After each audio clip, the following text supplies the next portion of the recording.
what brought this up today is for the past couple of days I've been binge watching basically the ex-Muslims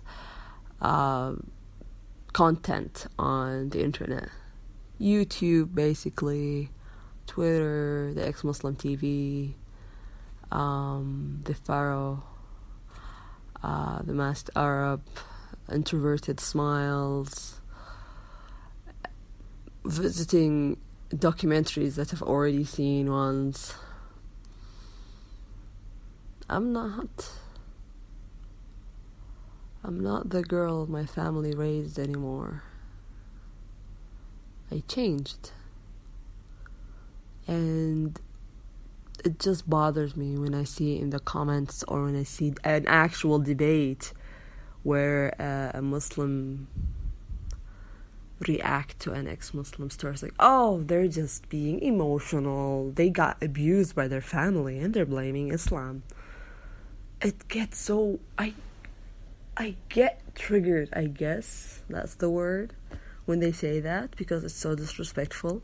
And I think someone have told me that once on I forgot who said that. I forgot if it's a real debate or an online debate. I don't know. I used to debate a lot. So anyway, someone said that, like, oh, just because you had a shitty family doesn't mean that Islam is shitty.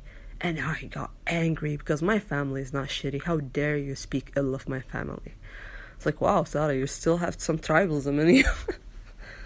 Like, yeah, I think I was blowing off steam. The minute I left Islam and became a different person, that's when the actual abuse happened. Before that, I was in harmony with them. Conflict, like real life conflict in my life, began after me leaving Islam, and they sensed that I became more liberal. They sensed it. They don't know I'm an ex-Muslim. All of that, everything that I've been through the last couple of years is that my behavior, the way I, the ideas I stand by are categorized as liberal and Western. I don't know what will happen if they find out I'm an ex-Muslim. I don't wanna push it too far. I'd rather stay silent until I leave.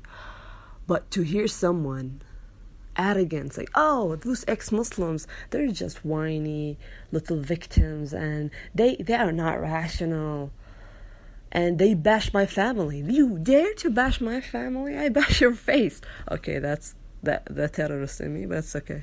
I mean, really, they go for personal attacks. They don't even have the decency to shut up and listen.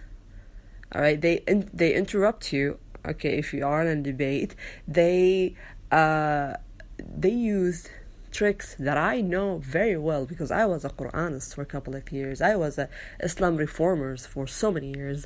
So they use all the tricks that I know, but they don't have the decency to admit to the basics. The basics. You know what's the most basic thing? You cannot change the Quran. You cannot write a new Quran. The Arabic language has been stunned growth. It stopped growing because of the Quran. When someone speaks of the Arabic language and tries to, polish it, add new words, or simplify the grammar like any other language in the world have done, they get attacked and they get accused of blasphemy. And I know that because I write a lot of things in Arabic. I'm an amateur writer. I've been to workshops for novel writing, for short story writing workshops, and I've been with Nahaween, Mujtama' al-Nahawi. It's like, how do I translate this? Okay, I'm gonna add captions. They get attacked when they dare to say we need to update the Arabic language. Do you have no shame? Do you want to change the Quran? Do you want to bring a new religion if you change the language of Arabic? So no, we cannot manipulate this script.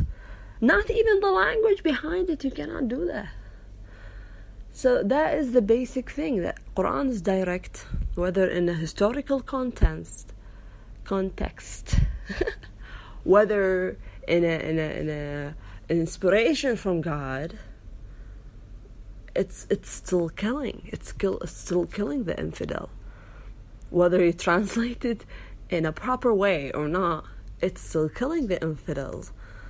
Muslims, some of them are good, some of them are bad. That's not news. That's just how, groups work.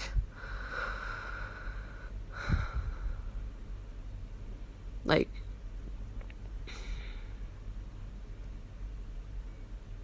they're so dumb. I'm sorry. I mean, you are dumb. You are dumb if you don't differentiate between your own interpretation and a direct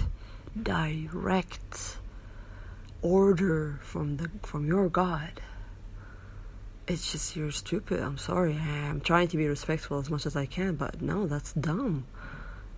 I figured out that we need to change the interpretation when I was 15. But you're in your 30s and you still blindly follow a death sacred book. It's weird. It's weird to have so much hate. It's just, how do you tolerate that hate? How? Islamic culture is a toxic one. Because if it doesn't talk about killing them, it talks about how Muslims are superior to any other group of people. وَكُنْتُمْ خَيْرَ أُمَّةٍ أُخْرِجَتْ لِلنَّاسِ.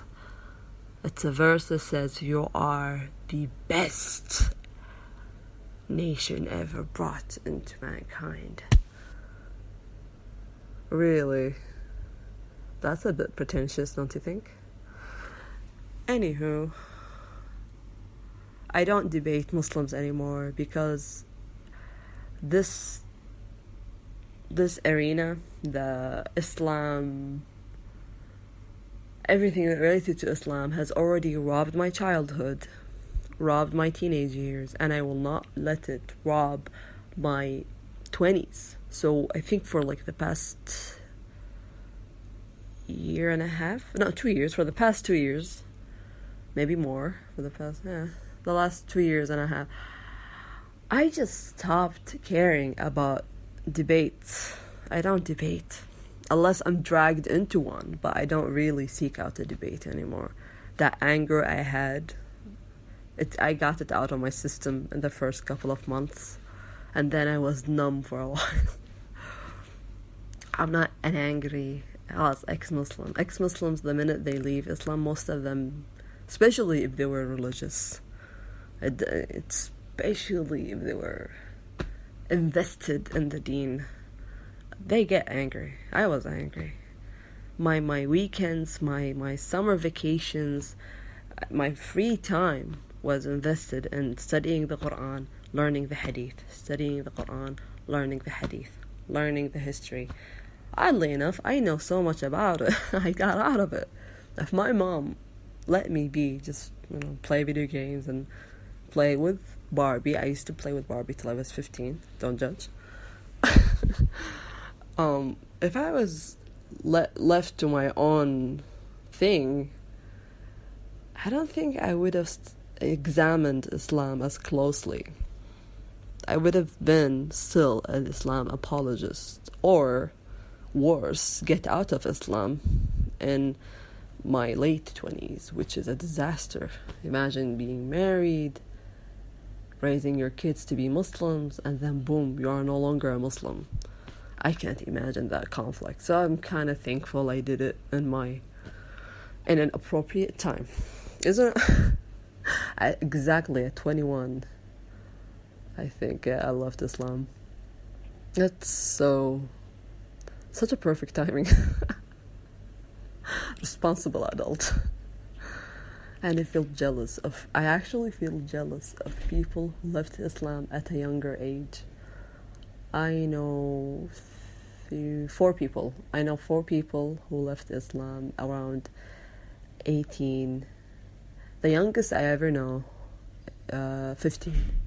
So she has, she's 20 now. She already been 5 years ex-Muslim, pretending to be a Muslim. It's so tiring. And 2 guys I know from college, 18 years. At 18 they left. One guy I knew, I think he's a genius, but he never got an IQ test. And this fella left Islam. Not left, he doesn't say it like that. He say I left Islam. It's just, to be honest, he never got programmed into the indoctrination. That's how smart he is. I was like, wow, I feel so stupid compared to you.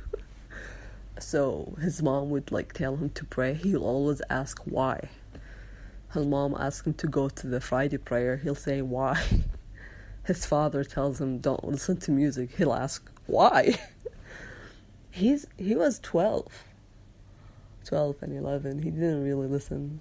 Like, I will do it if it makes sense. I will not do it if it doesn't make sense. I don't need to. I was like, wow. But for me, religion was drilled in my head from a very young age. My earliest memories of my childhood is a mosque and me holding the Quran, reading it. If I say the name of the mosque, maybe people would know where I'm from. Screw it. Fatima bintul Yaman. It was crowded, and after finishing a chapter, they give us silly toys. No, and that once they've given us a set of like a set of hygiene, like a small brush, small soap, and a cloth, and an entire hour to how to be clean. And that's the only correct way to do it, because any other way it means you are filthy. They even tell you how to wipe your own ass, and they say and you wonder why Muslims don't have critical thinking. You can't even figure out what's the best way to clean up yourself. You need a Muslim clerk to tell you how to do that. This is a pink bag. Anyway.